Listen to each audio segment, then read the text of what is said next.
Hello YouTube. Well, a lot of people ask me what I've been using as far as my guitar rig goes. So I guess I'm gonna unveil my rig that I've built over the last couple of years. So here we go. Okay, to start off, this is just one of the two amps I've got. This is a Line 6 Spider 3. It's a solid state amp.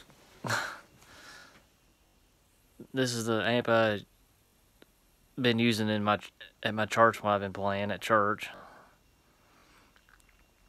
As you can tell, it's got different amp models. It's got a clean channel. It's got it's like a twangy country channel.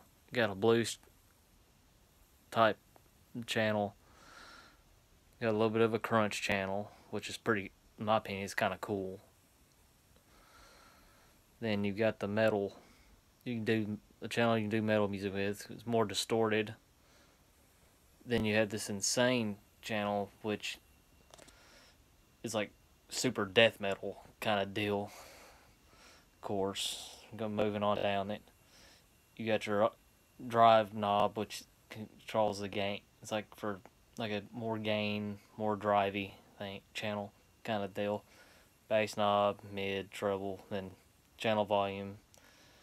And it's got some effects built into it, like flanger, phaser, tremolo effects.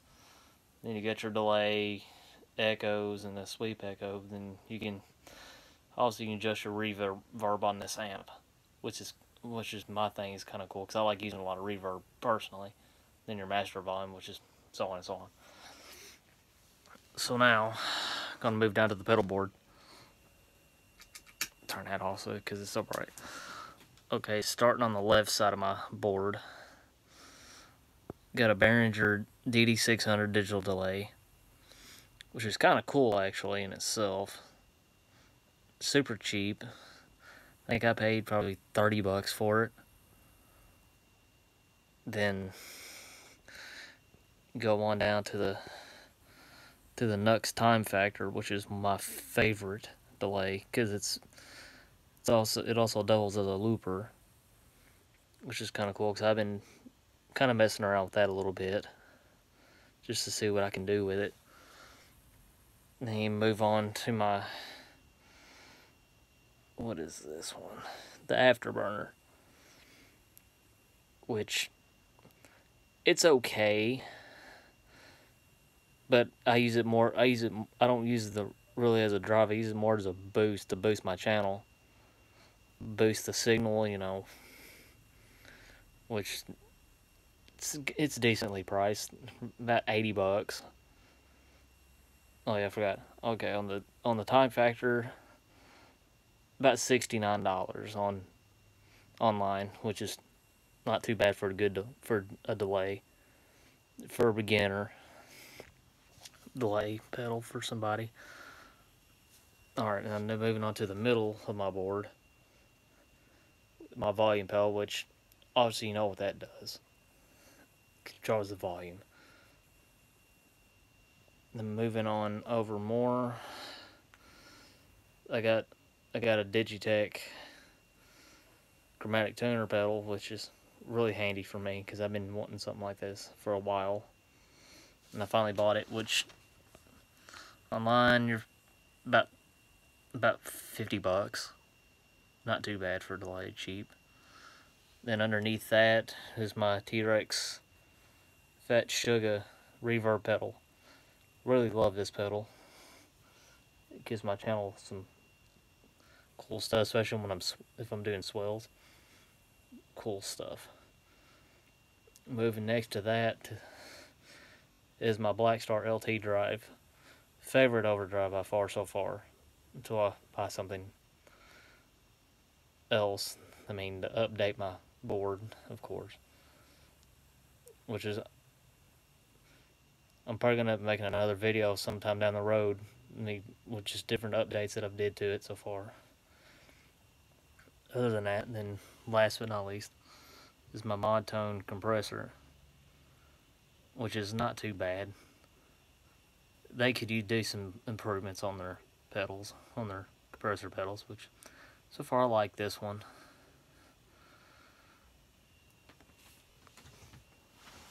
And the current guitar I use when I play at church is my home built Les Paul. It's one of one. It's a Jones design guitar. Oh no, I don't want to let that fall. Sorry, YouTube. I mean, it's just basic. I mean, made from scratch. Not too bad for my first guitar. Plan on making more in the future. Then moving on, got a few more guitars hanging up on the wall. Got this blue one here. It's not mine. It's actually my wife's guitar, which she's learning how to play. Then I move on to my other Les Paul, my Epiphone Les Paul. I've had it. Actually, my grandmother bought this one for me. It's a good story behind it. That thing's been on the road a lot with me. And when I get into it, but even especially when I'm having a bad day, I pick it up, and I always pick that up, and it made me feel better. Then moving on to my acoustic guitar. It's a Rogue Acoustic Electric. It's not a bad guitar, especially for $100. You can't beat that. But anyways, this whole other amp that I've got, I mean, it's not the best. Well, part of it's the best for the other part of it. But, ta-da! Yes, I do own a Orange Micro Tear amp head. Sweet guitar amp. I mean, can't go wrong with Orange. Orange is probably one of my favorite amps of all times. So, thank you, Orange Amplification, for making a really great product that I could use, especially even at home or at church. So, hope you enjoyed this video. Thank you, YouTube, again. It's one of my second video. Trying to get comfortable with the YouTube thing. Sorry for if I stutter or just ramble on a lot. I do apologize. I will make better videos in the future. And this is my rig. Thanks.